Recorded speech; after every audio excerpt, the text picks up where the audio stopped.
Olá, seja muito bem-vindo, seja muito bem-vinda a mais um episódio desse programa e podcast Advogando em Direito Administrativo.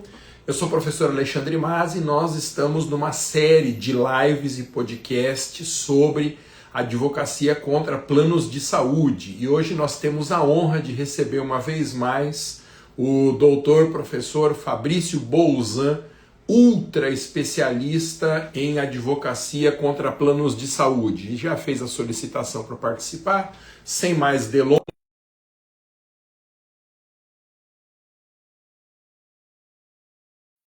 prestigiando aí a preciosidade do seu tempo e também do nosso ilustre convidado de hoje. Professor Fabrício Bolzan, seja muito bem-vindo mais uma vez, meu amigo. Obrigado pela participação. Grande Masa, eu que agradeço aí a oportunidade de estar novamente com você e com seus seguidores. Muita coisa para falar aí, né, Masa? Muita coisa, Bolzan. Nós estamos estudando aqui semana após semana uma moldura daquilo que a gente pode chamar de um super nicho da advocacia na atualidade, que é a advocacia contra planos de saúde. E hoje você separou um tema muito interessante aqui que despertou minha curiosidade, falar de direitos de um ex-empregado em relação aos planos de saúde. A primeira pergunta que eu te faço já é uma bucha, Bolzan, se você me permite. Se alguém for demitido sem justa causa, ele tem direito de permanecer no plano da empresa? E se for com justa causa, Bolzan?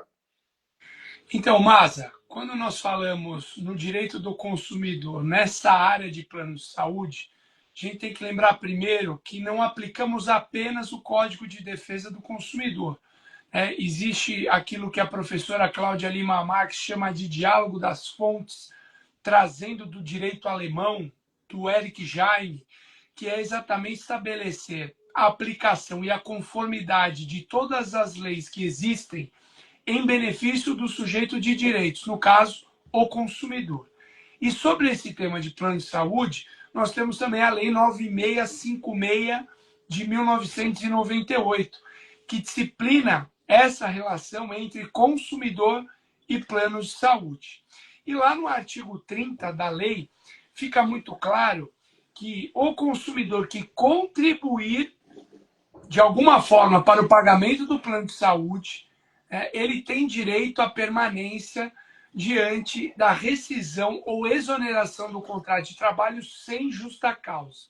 Então, por que eu fiz questão de lembrar da lei e desse dispositivo, o artigo 30? Mas, porque nós temos ali dois requisitos prévios. Um deles é ter contribuído de alguma forma, não é a empresa que pagou integralmente o plano de saúde para o consumidor. Se ela pagou integralmente, ele não tem esse direito de permanência. Ainda que tenha sido descontado 1 centavo por mês, Masa, tá lá. Esse requisito está cumprido. E o segundo requisito envolve essa questão de rescisão ou exoneração sem justa causa. Mas tem situações, Masa, por exemplo, foi demitido por justa causa, está fora da previsão legal, mas esse ex-empregado ele está no meio de um tratamento oncológico. Ele não pode ser jogado na rua. A gente consegue eliminar para proteger e manter esse consumidor enquanto durar o tratamento? Consegue, mas essa é uma das hipóteses que a gente consegue eliminar para manter o ex-empregado no plano para além dos requisitos legais. Bolzan, e por quanto tempo que ele pode permanecer vinculado ao plano, então? Esse empregado, eventualmente alguma outro tipo de natureza de vínculo, ele fica por quanto tempo ligado? Então, o parágrafo 1º do artigo 30 da lei, ele estabelece ali uma média de 1/3 de permanência daquele período em que ele esteve ali contribuindo de alguma forma para o plano de saúde. Mas a lei define no mínimo 6 meses e no máximo 24 meses. Aí vem novamente a questão, mas Fabrício, o empregado está no final do prazo de 24 meses, que é o máximo, só que ele está num tratamento de uma doença grave, ele vai ser jogado à rua? Não. A gente também consegue eliminar para manter esse ex-empregado no plano para além dos 24 meses, porque realmente ele não pode ser. Então, pode ter interrompido ali o tratamento dele sob pena de morte, sob pena de agravamento da sua situação de saúde. Então, é mais um exemplo, Masa, em que a gente consegue eliminar, se, claro, fizer o pedido certo, estiver bem instruída a petição, a gente consegue manter para além do requisito legal. No caso, agora, o prazo de 2 anos. Uma observação importante. A partir do momento em que acaba o vínculo com o emprego, é dever do consumidor manter o pagamento, ele próprio, do plano. Né? Essa também é uma observação importante da lei. Por quê? A manutenção persiste, mas ele tem que pagar por mês aquele valor da mensalidade. Não vai ser mais a empresa que vai pagar aquela parte que ela pagava em relação à existência do vínculo empregatício.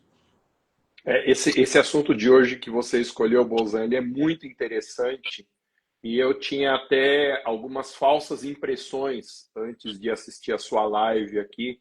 Por exemplo, a falsa impressão de que o empregador era obrigado a continuar fazendo pagamento em algumas situações, mas não é o caso. Bolzan, se o indivíduo tem uma doença grave, ele pode permanecer no plano por mais tempo? Você chegou a comentar isso?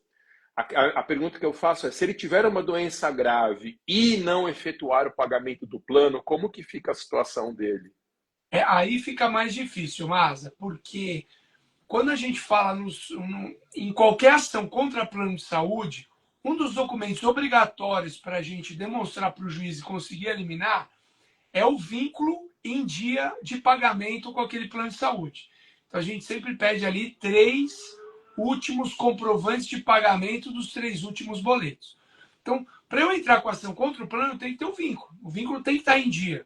Se ele não tiver em dia, vai cair para as lives passadas, a gente tem que acionar o Estado para conseguir esse tratamento para o administrado. Aí já saímos da esfera do direito do consumidor e voltamos para a esfera do direito administrativo. Bolzan, se o indivíduo consegue eliminar, o plano de saúde fica obrigado ao cumprimento da decisão, terá que oferecer aquele tratamento, bancar, custear aquele tratamento.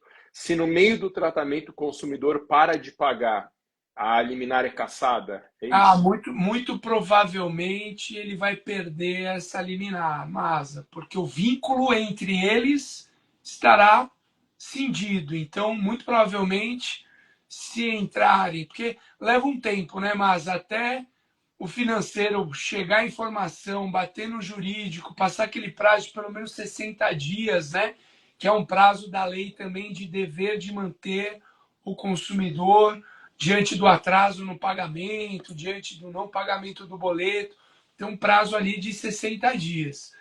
Até passar tudo isso, trâmite interno, financeiro para o jurídico, ali a hora que chegar no juiz e entrar com a petição informando e provando o inadimplemento, é muito provável que o juiz vai cassar essa liminar. Bolzan, tá dado o recado aqui. Te agradeço mais uma vez a participação. A gente sempre tem o compromisso de fazer conversas objetivas, em homenagem ao tempo precioso dos nossos convidados, de quem nos acompanha. Algumas redes sociais não permitem que a gente suba um vídeo com uma extensão maior do que 10, 15 minutos, então também é uma questão de facilidade para a divulgação desse conteúdo. Meu amigo, devolvo a palavra para você, para suas considerações finais e muito obrigado mais uma vez pela colaboração aqui, nos esclarecer sobre esse nicho que não vou nem falar que é tão promissor, porque ele já é uma realidade na advocacia, que é a defesa contra planos de saúde. É verdade, Masa. Cada vez mais os planos estão recusando Então, tratamentos dos mais simples aos mais caros. Então, realmente é um nicho importante. E se permitir, como o tema é grande dessa parte de ex-empregado, o direito do aposentado, né? O direito do aposentado de permanência no plano. Vamos tentar fazer para a semana que vem, Masa. legal.